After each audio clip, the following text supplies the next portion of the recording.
அந்த சார் இப்போ இது இவங்களோட பிளான் வந்து இந்த இருக்கு தம்பி, பிளான் தான். இதுதான் பாஜகவோட திட்டம். இது பாஜக திட்டம் இல்லை, அதிமுகவுடைய சட்டம். உதயகுமார் என்ன ஆமா இந்த ஒரு மாதிரி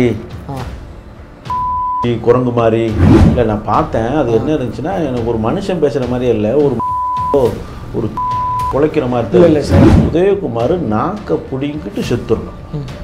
அவர் வேலைகளை அவரே இப்போ நினச்சி பார்த்தா கூட தூக்குல மாட்டி தொங்கிடும். தான் வளரணும் அப்படின்னா அவர் யாரையும் பழி கொடுப்பார், என்னத்தையும் செய்வார், காட்டியும் கொடுப்பார். நான் சொல்ல வேண்டியதில்லை, அதையும் செய்வார். ராஜன் செல்லப்பாங்கிறது ஒரு காலத்தில் செட்டப் செல்லப்பான்னு அழைக்கப்பட்டவர். ஒட்டுமொத்த துரோகத்துக்கும் ஒத்த உருவம் கொடுத்து அந்த ஒத்த உருவத்துக்கு பேர் வச்சா அதுதான் சிலுவம்பாளையம் சின்னசாமிங்கிற பாம்பாட்டி பழனிசாமின்னு நாம சொல்லலை, நீங்களும் சொல்லலை, இந்த ஊர் சொல்லுது. தமிழ் நிறம் நேயர்களுக்கு அன்பு வணக்கம். மீண்டும் உங்களை சந்திப்பதில் மிகுந்த மகிழ்ச்சி. இன்றைக்கு நம்மிடையே அதிமுகவிலிருந்து திரு கவிஞர் கண்ணன்ஜி அவர்கள் நம்மோடு இணைந்திருக்கிறார். வாருங்கள் நேயர்களே, சார்ட்ட பேசலாம். வணக்கம் சார். வணக்கம் சார். அதிமுகவில் என்னதான் சார் நடக்குது? ஏன்னா மாறி மாறி வீடியோக்கள் வருது. நேத்தி உங்களுடைய மாவட்ட செயலாளர்கள் கூட்டம், ஓபிஎஸ் அணியினுடைய மாவட்ட செயலாளர்கள் கூட்டம். அதிமுகவில் என்னதான் சார் நடக்குது? அதிமுகவில் ஒரு 5 ஆண்டுகளுக்கு மேலே என்னென்னமோ நடந்துருச்சு. நடக்கக்கூடாதெல்லாம் நடந்துருச்சு, நிகழக்கூடாத சம்பவங்கள்லாம் நிகழ்ந்துருச்சு. உண்மையிலேயே இந்த கட்சி வந்து ஒரு மக்களுக்கு தேவையான விஷயத்திற்காகவும் புரட்சித் தலைவரின் ரசிகர்களுக்காக ஒரு சரணாலயமாகவும் தான் தோற்றுவிக்கப்பட்டது. திமுக வளர்வதற்கும் திமுக ஆட்சிக்கு வருவதற்கும் அண்ணா முதலமைச்சர் ஆவதற்கும் என் தம்பி ராமச்சந்திரன் தான் காரணம்னு பேரறிஞர் அண்ணாவே சொல்லியிருக்கிறார். எம்ஜிஆருக்கு பேர் கதிரவன் இருக்கும், உதயசூரியன் இருக்கும், சந்திரன் இருக்கும். இப்படி அவருடைய சின்னம் உதயசூரியனை சின்னமாக போட்டிருப்பார். அடிமைப்பெண் படத்துலலாம் உதயசூரியனை தன்னுடைய மார்பில் போட்டு அது இப்படி அந்த ஒரு சீன் இருக்கும். இப்படி வச்சு பார்த்தோடனே அந்த உதயசூரியன் இருக்கும், மயங்கியிருப்பார் எம்ஜிஆர். அந்த உதயசூரியன் சின்ன பார்த்தோன்னா நம் இனத்தின் தலைவன் அப்படின்னு சொல்லித்தான் வளர்த்தார் கட்சியை. உலகம் விழித்து உதயசூரியனின் பார்வையிலே உலகம் விழித்து கொண்ட வேலையிலேன்னு பாட்டு இருக்கும். அண்ணாவே காரில் பயணிக்கும் போது நீங்கள் எம்ஜிஆர் கட்சியா அப்படின்னு கேட்ட சம்பவங்களும் உண்டு. அப்படி வளர்த்த கட்சியில் அப்படி கொண்டு போன சின்னத்தை எதிர்க்க வேண்டிய சூழல் புரட்சித் தலைவருக்கு ஏற்பட்டது. எதனால்னா நம்ம ஐயா கருணாநிதியினுடைய கைங்கரியத்தால் அது நடந்தது. அப்போ தலைவரை நம்பி இருக்கிறவங்க, புரட்சித் தலைவரை நம்பி இருக்கிறவங்க பெரிய கூட்டம், மக்கள் கூட்டம், ஏழை பங்காளனா ஏழைகளுக்கானவராக எம்ஜிஆரை பார்த்தாங்க. அப்போ தமிழகத்தினுடைய மக்களின் நலன்களை காப்பதற்கும் திமுகவில் இருந்து தீய சக்தியிடமிருந்து தமிழகத்தை காக்கணும், தொண்டர்களை காக்கணுங்க தான் அதிமுக ஆரம்பிக்கப்பட்டது. அது தொடர்ந்து புரட்சித் தலைவர் காலத்தில் மாபெரும் மக்கள் இயக்கமாக பயணித்தது. தொடர்ந்து ஆட்சியில் இருந்துச்சு. புரட்சித் தலைவர் இறக்கும் வரை ஆட்சியில் இருந்துச்சு. அதுக்கப்புறம் அம்மா பெரிய போராட்டத்துக்கு அப்புறம் அந்த கட்சியை கைப்பற்றினாங்க, பொதுச் செயலாளரானாங்க. தமிழ்நாட்டில் பெரிய கட்சியாக இருந்த அதிமுகவை இந்தியாவிலேயே 3வது மிகப்பெரிய கட்சியாக புரட்சித் தலைவர் மாற்றினாங்க. இப்படி இருந்த கட்சி, தொண்டர்களுக்காகவே இயங்கிய கட்சி. ஒரு சாதாரண மனுஷன் திடீர்னு மந்திரி ஆகலாம், ஒரு சாதாரண மனுஷன் திடீர்னு எம்எல்ஏ ஆகலாம், ஒரு சாதாரண மனுஷன் மாவட்ட தலைவர் ஆகலாம், மாவட்ட செயலாளராக ஆகலாம். இப்படி ஒரு நம்பிக்கை நட்சத்திரமாக இந்த கட்சி வந்து விளங்கிக்கிட்டு இருந்துச்சு. நம்பிக்கைக்குரியவர்கள், நம்பிக்கை விசுவாசிகள், உண்மை விசுவாசிகள், இவர்களுக்கெல்லாம் உயர்வு வந்துக்கிட்டே இருக்கும். அதிமுகனாலே மக்கள் மத்தியில் ஒரு மகிழ்ச்சியும் எழுச்சியும் இருந்துக்கிட்டே இருந்துச்சு. என்னைக்கு இந்த கட்சி சிலுவம்பாளையம் சின்னசாமிங்கிற பாம்பாட்டி கைக்கு போச்சோ அன்னைக்கே அதிமுகவினுடைய அந்த உயர்ந்த நோக்கம், ஏழைகளெல்லாம் தலைவர்களாகலாம்ங்கிற நிலைமை எல்லாம் அடியோடு அழிக்கப்பட்டது. தொடர்ந்து வெற்றிகளை குவித்து கொண்டிருந்த கட்சி தொடர் தோல்விகளை சந்திக்க ஆரம்பித்தது.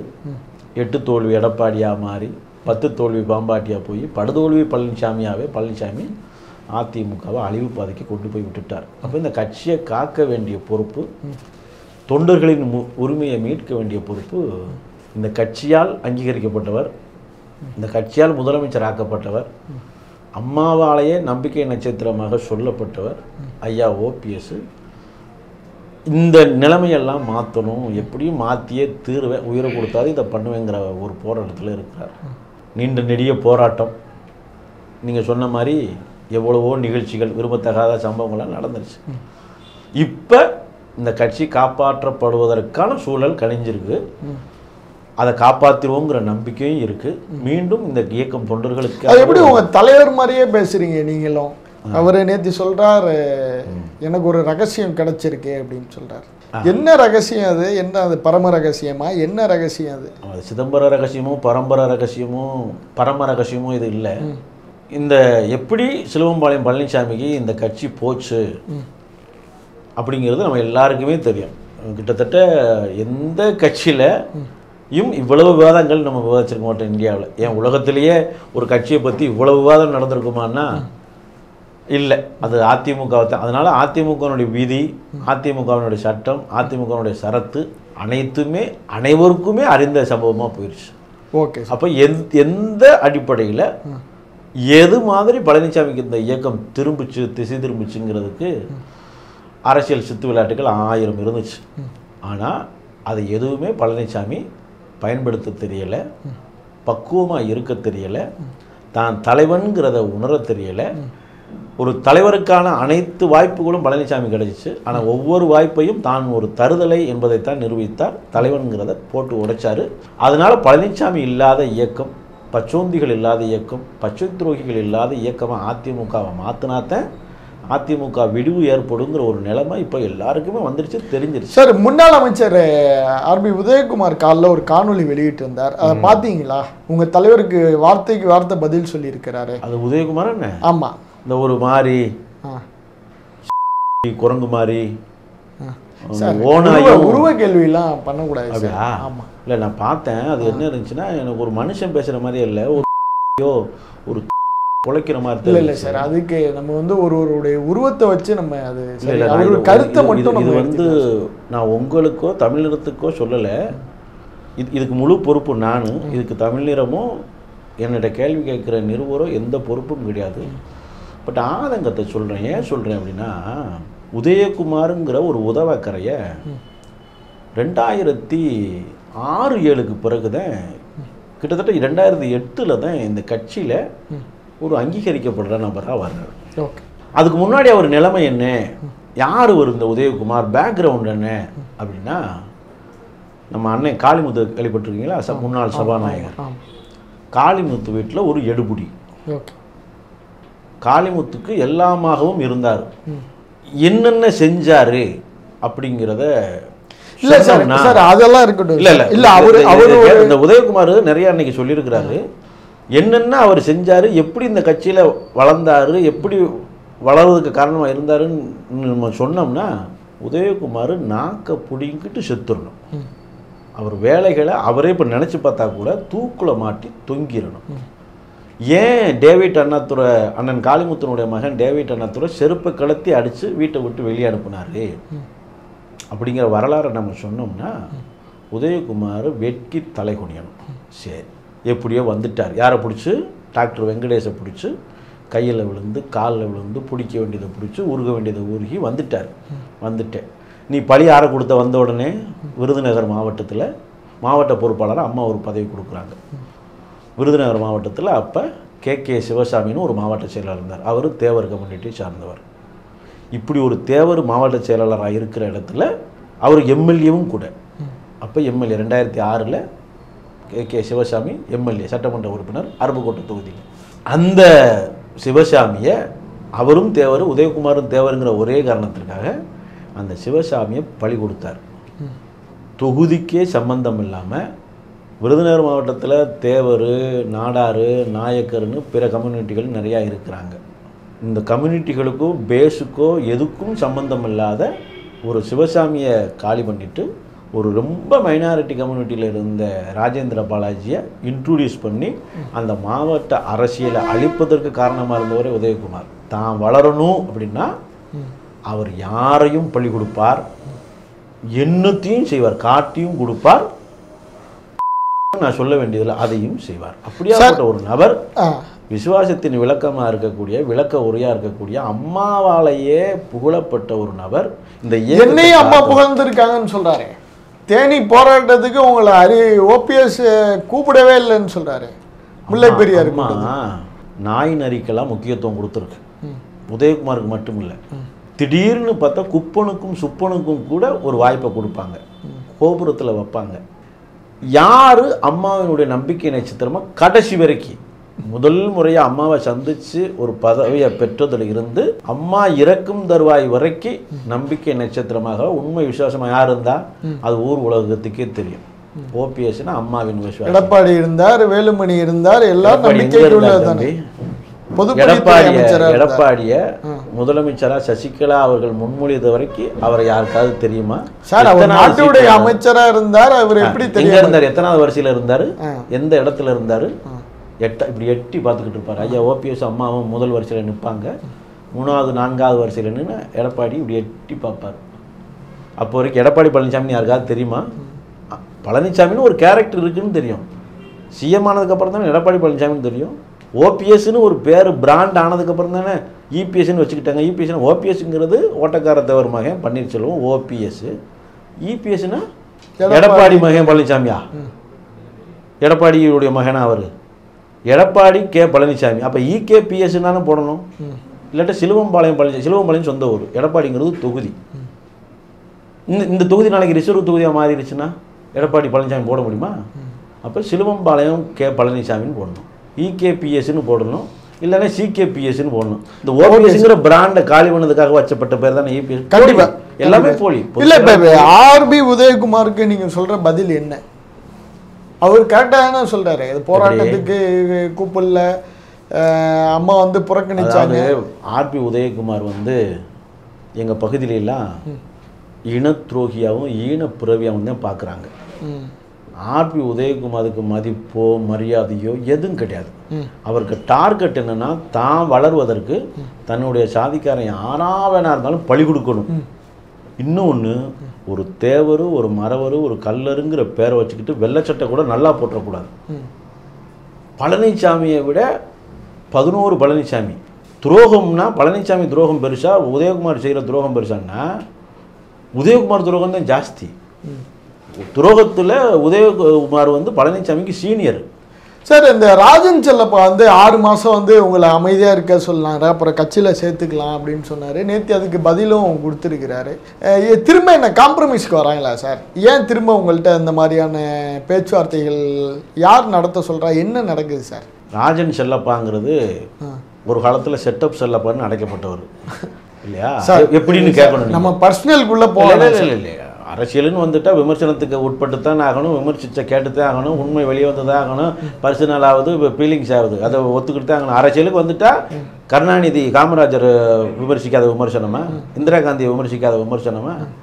அரசியல்னு வந்துட்டீங்கன்னா விமர்சனத்துக்கு ஆட்பட்டு தான் ஆகணும், அது பர்சனலாவது ஃபீலிங்ஸ் ஆகுது, அதெல்லாம் இப்போ வீட்டுக்குள்ளே வச்சுக்கணும், அரசியலுக்கு வரக்கூடாது. அதாவது 80களிலேயே 1980களிலேயே இந்த செட்டப் செல்லப்பாங்கிறவர் எஸ்டி சோமசுந்தரன் ஒருத்தர் இருந்தார், முன்னாள் அமைச்சர், எம்ஜிஆர் கட்சியில் ஏடிஎம்கேல கூட இருந்தார். அப்போ எம்ஜிஆரை எதிர்த்து எஸ்டிஎஸ் ஒரு தனி கட்சி போனார், நமது கழகம்னு ஆரம்பித்தாங்க. அங்கே போனவர் இந்த ராஜன் செல்லப்பாங்கிற செட்டப் செல்லப்பா. அப்புறம் எம்ஜிஆரை எதிர்த்தார். எம்ஜிஆருங்கிறது மாபெரும் மக்கள் தலைவர், கருணாநிதியாலே கூட எதிர்த்து வெல்ல முடியல. ஆனால் இந்த செட்டப் செல்லப்பாவும் எஸ்டிஎஸும் ஒரு கட்சி ஆரம்பித்தாங்க. இவங்க நம்ம பெரிய தலைவங்க மாதிரி, இவங்க பின்னாடி கூட்டு வந்துடுற மாதிரி. ஒரு இடத்துல கூட ஒரு சிங்கிள் டிஜிட்டை கூட இவங்களால் தாண்ட முடியல. அப்படி படுதோல்வி அடைஞ்ச பன்னாடைகள் தான். அதுக்கப்புறம் எம்ஜிஆர் எதிர்த்துட்டாங்களா, அதுக்கப்புறம் மறுபடியும் எம்ஜிஆர் பெருந்தன்மையோட எம்ஜிஆருக்கு இந்த செட்டப் செல்லப்பா யாருன்னே தெரியாது. மறுபடியும் எஸ்டிஎஸை கூப்பிட்டு, ஏன்னா இப்படி பண்ணுறீங்க, வாங்க உங்களுக்கு முக்கியத்துவத்தை நான் கொடுக்குறேன்னு தலைவர் தோற்றதுக்கப்புறம் இறங்கி வந்தார். யார்? எஸ்டிஎஸ் தோற்று மண்ணோட மண்ணாக போயிட்டார். அதுக்கப்புறம் தலைவர் வந்து இந்த இயக்கத்தால் என்னால் யாரும் ஏன் ராஜன் செல்லப்பாவை அனுப்புகிறாங்க சார் காம்ப்ரமைஸ் பேசுறதுக்கு? அதை சொல்கிறேன் உங்களுக்கு, அது சொல்ல வேண்டியிருக்கு. அப்போ எம்ஜிஆரை எதிர்த்த செல்லப்பா, அப்புறம் புரட்சித் தலைவி இருக்கும்போது புரட்சித் தலைவி கூட இருந்த செல்லப்பா புரட்சித் தலைவியை திருநாவுக்கரசு கூட சேர்ந்து எதிர்த்தார். இப்படி கட்சிக்குள்ள கலகம் பண்ணுவது இது எல்லாமே வந்து செட்டப்பு செல்லப்பா இன்னைக்கு பண்ணுறதில்ல இந்த வேலை. அவருடைய நேச்சரே அப்படி தான். உதயகுமார், இந்த செட்டப் செல்லப்பா, இந்த கோஷ்டிகளுக்கு பூரா என்னென்னா காட்டி கொடுக்குறது, கூட்டி கொடுக்குறது, குழி பறிக்கிறது, உண்டு வெட்டுக்கு ரெண்டகம் பண்ணுறது, இது எல்லாமே இவங்களுக்கு பிறப்பு தொழிலாகவே போயிடுச்சு. இவங்க வந்து கருத்தின் குற்றம் கிடையாது. இவங்க பூரா கருவின் குற்றம். ஓகே, இவங்கெல்லாம் அழிவு சக்திகள்.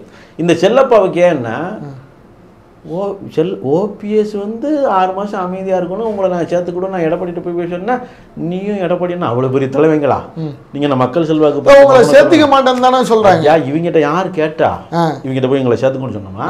இல்லை செல்லப்பா வீட்டிலையோ நான் தான் ஒருங்கிணைய தயார் தானே ஓபிஎஸ் சொல்கிறார். எல்லாத்தையும் விட்டுட்டு வரேன், எனக்கு எதுவுமே வேணாம். அவர் சொல்றதை நல்லா கேளுங்க. கட்சி ஒருங்கிணையணும், கட்சி ஒன்றிணையணும். நம்ம கட்சிக்காரங்க எடப்பாடி இல்லாத அதிமுக தான் நீங்க ஒன்றிணைப்பீங்க. நல்லது.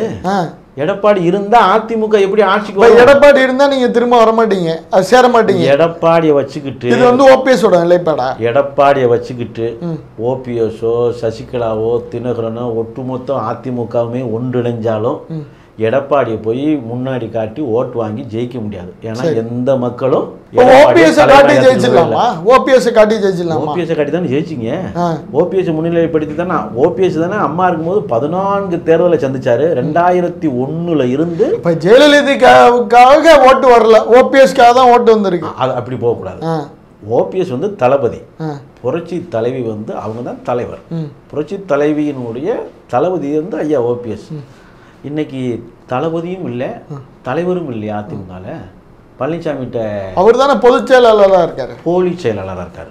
பொதுச் செயலாளர்ல அதிமுகவால் அங்கீகரிக்கப்படாத அதிமுக விதிகளை முற்றிலும் திருத்தி அதிமுகவே இது இல்லைங்கிற அளவுக்கு மாற்றி அண்ணா திராவிட முன்னேற்ற கழகத்தை அபகரிப்பு திராவிட முன்னேற்ற கழகங்கிற அதிமுகவை மாற்றி அந்த கட்சிக்கு போலி பொதுச் செயலாளர் இருக்காரு. எங்கேயாவது வெற்றி பெற்றுக்கா அதிமுக?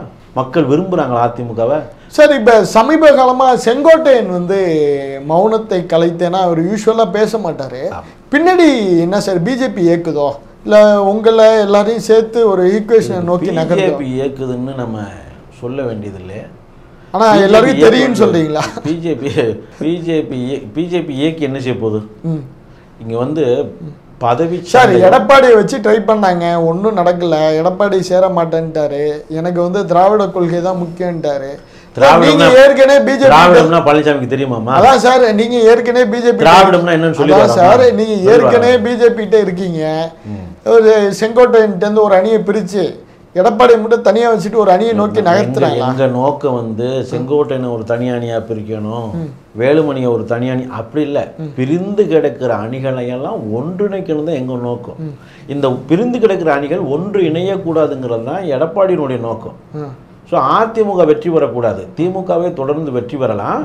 நான் எதிர்க்கட்சி தலைவராக மட்டும் இருந்தால் போதும். ஆனால் இன்னைக்கு கோடநாடு கொலை கொள்ளை வழக்குலையோ டெண்டர் முறைகேடு வழக்குலையோ உள்ள பிடிச்சத போடக்கூடாதுன்னு திமுகவும் பழனிசாமியும் செஞ்சுக்கிட்ட அண்டர் டீலிங்கி அதிமுகவை சேர விடாமல் தடுக்குது.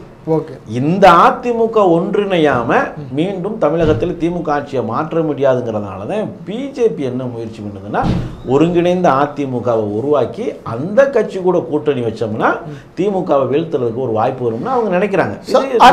வேலூர்ல பேசுறாரு வந்து அதிமுக வலிமையான கூட்டணி அமைப்போம். யாரும் மனசுல வச்சு பேசுறாரு? நீங்க வலுவா இருக்கீங்களா? பழனிசாமி வலுவா இருக்காரா? ஆமா சார், அவர்கிட்ட தான் 60 எம்எல்ஏ கிட்ட இருக்காங்க அப்படின்னு பழனிசாமிக்கு தெரியுமா? ஆமா. அப்ப சண்முகத்திட்ட இருக்கிற எம்எல்ஏ, வேலுமணிட்ட இருக்கிற எம்எல்ஏக்கள் இவங்களெல்லாம் எங்க? அவங்க யாரும் பழனிசாமி கிட்ட இல்லையா? அவங்க அதிமுக எம்எல்ஏ வேணாலும் அத்துக்கலாம்ல. பழனிசாமியால ஒரு திட்டத்தை நிறைவேற்ற முடியுதா? ஒரு ஒழுங்கா தமிழ்நாடு முழுக்க ஒரு கூட்டத்தை கூட்ட முடியுதா? ஒரு கூட்டம் கும்பல் வேலூர்ல பாத்தீங்களே சார் கூட்டத்தை. ஐயா, அதிமுகங்கிறது 1000 பேர் 500 பேர் வச்சு நடத்துகிற கூட்டம் கிடையாது. அப்படி இருக்காது அதிமுக கூட்டம். அதிமுக கூட்டங்கிறது பிரம்மாண்டத்தின் வெளிப்பாடு. சங்கர் சார், ஏன் சார் விஜய் ரொம்ப நம்புறாரோ எடப்பாடி? என்ன பிரச்சனை? எதுக்கு விஜய் நம்பணும்? ஏன் சார்? ஓ மேல நம்பிக்கை இல்லை, ஓகே, அதனால விஜய் வருவாரா? ஓ மேல நம்பிக்கை இல்லை, அதனால திருமாவளவன் வருவாரா? விஜயும் திருமாவளவன் வந்து அந்த அதிமுகவை காப்பாற்றணும். இனிமே புதுசு விஜய்னு யாராவது பக்கத்து வீட்டில் கூப்பிட்டா கூட ஆஹா நம்மளுக்கு விஜய் வந்துட்டார்களுக்கு நினைக்கிற அளவுக்கு பழனிசாமி வந்து பலம் இழந்து போயிட்டாரு. அதிமுக பலமா இருந்தா தன்னால அவங்க தேடி வர போறாங்க. அசிங்கப்படுத்துறாங்கல்ல ஒவ்வொருத்தனும். இப்போ இவர் சொல்ல விஜய் வருவாருன்னு பழனிசாமி சொல்ல நாங்கள் அதிமுக பற்றி சிந்திக்கவே இல்லைன்னு சொல்கிறாங்கல்ல. விஜய்கிட்ட வந்து அறிக்கை வருதுல்ல. திருமாவளவன் வருவாருன்னு சொல்ல இலவு காத்த கிளி போல எடப்பாடி இருக்க வேண்டாம், நான் திமுக கூட்டணியில் இருக்கேன்னு திருமாவளவன் சொல்கிறார்ல. செருப்பு கழுத்தை அடிக்கிறாங்கல்ல. அப்போ அறிவு வேண்டாமா? ஒரு கட்சியை வழிநடத்தக்கான ஆற்றல் வேண்டாமா? எதுவுமே இல்லாத ஒரு மனுஷனை கட்டிக்கிட்டு எப்படி ராட்சசி கூட எப்படி குடும்பம் நடத்துறது? குடும்பங்கிறது அது ஒரு கணவனும் மனைவியும் அன்பாக இருக்கணும். ராட்சசி வந்து பொண்டாட்டியை வச்சுக்கிட்டு இந்த குடும்பத்தை சிதைச்சான்னா அந்த முதல்ல அடித்து ஒழிக்கப்பட்ட குடும்பத்தை இல்லை, ராட்சசியை. அதனால் இந்த அதாவது தமிழக அரசியல் வரலாற்றில் பேரறிஞர்னா அறிஞர் அண்ணா, பெருந்தலைவர்னா காமராஜர், மக்கள் தலைவர்னா புரட்சித் தலைவர் எம்ஜிஆர், எல்லோராலும் அன்போடு அம்மா என்று அழைக்கப்பட்டவர்னா புரட்சித் தலைவி செல்வி ஜெயலலிதா. இன்றைக்கி இருக்கிற முதல்வர் கூட தளபதின்னு சொன்னால் ஸ்டாலின் தான். அதுதான் அரசியல் வரலாறு சொல்லுது. பொறுமையின் சிகரம், நம்பிக்கை நட்சத்திரம், உண்மை விசுவாசின்னு சொன்னால் எடப்பாடி அப்படின்னு யாராவது சொல்லுவாங்களா? ஓபிஎஸ்ஸத்தையும் சொல்லுவாங்க. எடப்பாடி எப்படி சொல்லுவாங்க தெரியுமா? சண்டாளன், சதிகாரன், நம்பிக்கை துரோகி, நாணயமற்றவன், உண்டு வீட்டுக்கு ரெண்டகம் செய்வான், கூட இருந்தே குழிபறிப்பான், தவழ்வான், ஊர்வான், பதவிக்காக எதையும் செய்வான், இப்படின்னு உலகத்தில் நயவஞ்சகம், சூது, வாது, சூழ்ச்சி, ஒட்டுமொத்த துரோகத்துக்கும் ஒத்த உருவம் கொடுத்து அந்த ஒத்த உருவத்துக்கு பேர் வச்சா அதுதான் சிலுவம்பாளையம் சின்னசாமிங்கிற பாம்பாட்டி பழனிசாமின்னு நாம சொல்லலை, நீங்களும் சொல்லலை, இந்த ஊர் சொல்லுது சார், இந்த உலகம் சொல்லுது சார். இப்போ இது ஓபிஎஸ் அணியுடைய திட்டம் தான் என்ன சார்? சும்மா ரகசியம் இருக்கு, அடுத்தது அதிமுக நாங்க கையில பத்தோம், அதெல்லாம் எப்படி சார் அது ஒர்க் அவுட் ஆகுமா? லாஜிக்கா எதன் அடிப்படையில் எந்த செயல்பாட்டின் காரணத்தால் பழனிசாமிக்கு அதிமுக ஒற்றை தலைமைக்கு அப்படி நகர்ந்துச்சோ, பழனிசாமி நகட்டி தனக்கு சாதகமாக பயன்படுத்திக்கிட்டாரோ, அப்போ பழனிசாமிக்கு காற்று வீசுச்சு. இப்போ உங்களுக்கு வீசுதோ? வீச தொடங்கி காற்று ஒரே பக்கம் வீசாது இல்லை, இப்போ உங்களை மாற்றி அடிக்கும்ல. இப்போ உங்களை அரசியலில் கீழே இருக்கிறவன் மேலே இருக்கிறவன் கீழே போவான்ல. இப்போ வந்து பழனிசாமி பீரியடு இந்த எண்டு அப்படின்னு முடியக்கூடிய டைம் வந்துடுச்சு. பாடி சொல்லி முடிய போகுது, பண்டிகையை கொண்டாடுங்களே அப்படிங்கிற ஒரு சம்பவம் அதிமுக. அதிமுகவினுடைய அடுத்த தலைமையா ஓபிஎஸ் வருவாரா? ஒரே தலைமை, ஒற்றை தலைமை, ஓபிஎஸ் தான் வருவார். ஏன் நீங்க வந்து ஹம்பக்கில் சொல்லாதீங்க, நீங்க சும்மா பூஸ்ட் பண்றதுக்கு சொல்லாதீங்க, நீங்க ஓபிஎஸ்க்கு சாதகமா செய்தி தொடர்பாக அது இல்லை. ஏன்னா சட்டத்தோட சொல்றேன், அதிமுகவினுடைய சட்ட விதி முழுமையா திருத்தப்பட்டிருக்கு. அதிமுகவினுடைய ஆன்மாவான புரட்சித் தலைவரினுடைய நோக்கம் சிதைக்கப்பட்டிருக்கு. அதிமுகவுக்கு பிரியாம்பிளாக இருக்கக்கூடிய, முகவுரியாக இருக்கக்கூடிய தொண்டர்களுக்கான உரிமை பறிக்கப்பட்டிருக்கு. ஏன்னா அந்த கோர் பாயிண்ட் அதுதான். அந்த தொண்டர்களுக்கு தான் தலைவரை தேர்ந்தெடுக்கணும். அதாவது அப்சல்யூட் டெமோக்ரஸி படி அதிமுக இயங்குகிற கட்சி. இது சிதைக்கப்பட்டிருக்குங்கிறத இப்போ நடக்கிற வழக்கு. இதுக்கு முன்னாடி ஒருங்கிணைப்பாளர், இணை ஒருங்கிணைப்பாளர், பொதுக்குழு, செயற்குழு போச்சு. ஆனால் இப்போ தேர்தல் ஆணையத்துக்கு போயிருக்கிற விஷயம் அதிமுகவினுடைய விதி, கான்ஸ்டியூஷன், அது நோக்கமே சிதைக்கப்பட்டிருக்கு. இப்போ பிஜேபி இந்தியாவை ஆளுது, இந்துத்துவா கட்சி தான் அது, இந்து மதத்துக்கு முக்கியத்துவம் கொடுக்குற கட்சி. அந்த கட்சி ஆட்சி இருக்கிற கூட்டணி அந்த கட்சி, ஆமாம் அதே கட்சி தான், அது உண்மையை சொல்லித்தாங்க. அந்த கட்சி இப்போ இந்தியாவை ஆளுது. பிஜேபி ஆளுவதற்குங்கிறதுக்காக இந்த நாட்டை இந்து நாட்டை மாற்றிடலாமா? அதை நம்ம ஒத்துப்போமா? அதான பிஜேபி பண்ணுது. அது அந்த கூட்டணியில இருக்கீங்க, அந்த நோக்கம் தப்பு தானே. அப்ப தப்புன்ட்டு ஏன் அந்த கூட்டணியில இருக்கீங்க? கூட்டணி வேற, கொள்கை வேற. நாங்க பிஜேபியை தாங்கி பிடிக்கிறது எங்க வேலை கிடையாது. அப்புறம் திமுகவை வீழ்த்ததுக்கு ஒரு கூட்டணி தேவை, அதுக்கு பாஜக தேவை. நான் சொல்றதுக்கு பாயிண்ட்டுக்கு வாங்க. பழனிசாமியை வீழ்த்த பாஜக வேணும் அப்படி சொல்லுங்க. அதாவது வீட்டுக்குள்ள ஒரு கருநாகம் நல்ல பாம்பு நுழைஞ்சிருச்சு தம்பி, அந்த பாம்பு அடிக்கிறதுக்கு ஒரு கம்பு தேவை. அது பாஜக கம்பா, பழனிசாமி கம்பா, பாமக கம்பா இல்லை, கிடைக்கிற கம்பு எடுத்து அடிக்க போறோம். இப்ப கிடைச்சிருக்க கம்பு பாஜக தான் கிடைச்சிருக்கு. பாஜக உங்களுக்கு ஏதோ ஒரு சிக்னல் கொடுத்துருக்கு. ஆமா, கம்பு பாம்பு அடிக்க பயன்படும்ல. ஆமா, இப்ப அந்த சிக்னல் கொடுத்துருக்கு. தேர்தல் ஆணையத்தை விஷயத்தை சொல்ல வரேன். அந்த தேர்தல் ஆணையத்தில் இந்த வழக்கு இருக்கு. அப்போ தேர்தல் ஆணையம் என்ன பார்க்கும்? சட்ட விதிகளை பார்க்கும். திருத்தப்பட்டிருக்கா? ஆமாம், ஊர் உலகத்துக்கே தெரியும் திருத்தப்பட்டிருக்கு. அதிமுக ஆன்மா சிதைக்கப்பட்டிருக்கா? நல்லா தெரியும் சிதைக்கப்பட்டிருக்கு. எம்ஜிஆர் நோக்கம் பறிக்கப்பட்டிருக்கு ஆட்டோமேட்டிக்காக. ஏன்னா ஒரு நாட்டினுடைய நோக்கம் சிதையக்கூடாது. கான்ஸ்டியூஷன் எப்படி உருவாக்கணும்னா இந்த நாட்டுக்கான ஆன்மா சிதையக்கூடாதுங்கிறத கான்ஸ்டியூஷன். அது மாதிரி ஒரு கட்சிக்கான ஆன்மா சிதையக்கூடாதுதான் கட்சியினுடைய வழக்கம். இப்போ திமுகனா அந்த திராவிடத்தையும் திராவிட கருத்துக்களையும் ஃபாலோ பண்ணுறது அதனுடைய ஆன்மா. நம்மளுக்கு என்னென்னா ஒன்றிய குலம் ஒருவனை தேவன் யாது முறை யாவரும் கேள்வி என்று போகிறது அதிமுக. திராவிடத்தை நாங்கள் உலகளாவிய பார்க்குறோம், அதுதான் அதிமுக. அந்த தொண்டர்களுக்கு முழு உரிமையை கொடுத்துருக்கோம். அந்த சார் இப்போ இது இவங்களோட பிளான் வந்து இந்த இருக்கு தம்பி, பிளான் தான். அந்த நோக்கம் சிதைக்கப்பட்டிருக்குது. இப்போ முறையீடாக சொல்லியிருக்கிறோம். இப்போ பார்ப்பாங்க. அப்போ இந்த நோக்கம் சிதைக்கப்பட்டிருக்குன்னு தேர்தல் ஆணையம் ஒத்துக்கிடுச்சுன்னா ஒத்துக்கிடுறதுக்கு 99% சான்ஸ் இருக்குது. அப்போ ஆட்டோமேட்டிக்காக நீங்கள் விதியை திருத்திருக்கீங்க, கட்சியினுடைய சட்டத்தை மாற்றிருக்கீங்கன்னு சொன்னால் தேர்தல் ஆணையம் என்ன சொல்லும், எடப்பாடி பொதுச் செயலாளர் தேர்ந்தெடுக்கப்பட்டிருக்கிறது. இல்லை ஃபஸ்ட்டு ரெட்டலையை முடக்கும் சார். மேபி ஃபஸ்ட்டு இப்போ 2 குரூப் இருக்கிறாங்க. இந்த விசாரணை நடக்கலைன்னா ரெட்டலையை முடக்குவதற்கான வாய்ப்பு இருக்குது. அப்போ ரெட்டலை கிடைக்கணும்னு என்ன செய்யணும், அதிமுக விதியை பரிசீலிக்கணும், ஆராய்ச்சி பண்ணணும். அப்போ விதி திருத்தம் உண்மைன்னா பொதுச் செயலாளர் தேர்வுங்கிறதும் செல்லாதுன்னு வந்துடும். ஸோ பொதுச் செயலாளர் இல்லையா அவர், 2வது அந்த பொதுச் செயலாளர் அடுத்த ஸ்டேஜ் எங்கே போகும், ஒருங்கிணைப்பாளர் இணை ஒருங்கிணைப்பாளருங்கிற ஸ்டேஜுக்கு போகும், பிகினிங் ஸ்டேஜுக்கு போகும். அந்த ஸ்டேஜில் ஏற்கனவே இணை ஒருங்கிணைப்பாளர் பழனிசாமி ஆல்ரெடி ராஜினாமா பண்ணி அது தேர்தல் ஆணையம் ஏற்றுக்கிட்டு அது வெப்சைட்லேயும் போட்டாச்சு. இப்போ வந்து டெம்பரவரி பொதுச் செயலாளர் இன்னொரு கோர்ட்டு தீர்ப்பு வரைக்கும் டெம்பரவரி போஸ்டிங் கொடுத்து வச்சிருக்கு. இன்சார்ஜ் போஸ்டிங்கில் இருக்கார் பழனிசாமி. இன்சார்ஜ் போஸ்டிங் அவுட்டுன்னா, சட்டப்படி அவுட்டுன்னா பொதுச் செயலாளர் இல்லை. ராஜினாமா பண்ணதுனால இணை ஒருங்கிணைப்பாளரும் இல்லை. அப்போ யார் ஒரே ஒரு ஆள் யார் இருக்கா, சட்டப்படி ஒருங்கிணைப்பாளர் தான் இருக்கிறார். இதுதான் பாஜகவோட திட்டம். இது பாஜக திட்டம் இல்லை, அதிமுகவுடைய சட்டம். ஓகே, உங்களுடைய இந்த வாய்ப்பிற்கும் இந்த நேரத்திற்கும் நெஞ்சார்ந்த நன்றிகள் சார். நன்றி, வணக்கம்.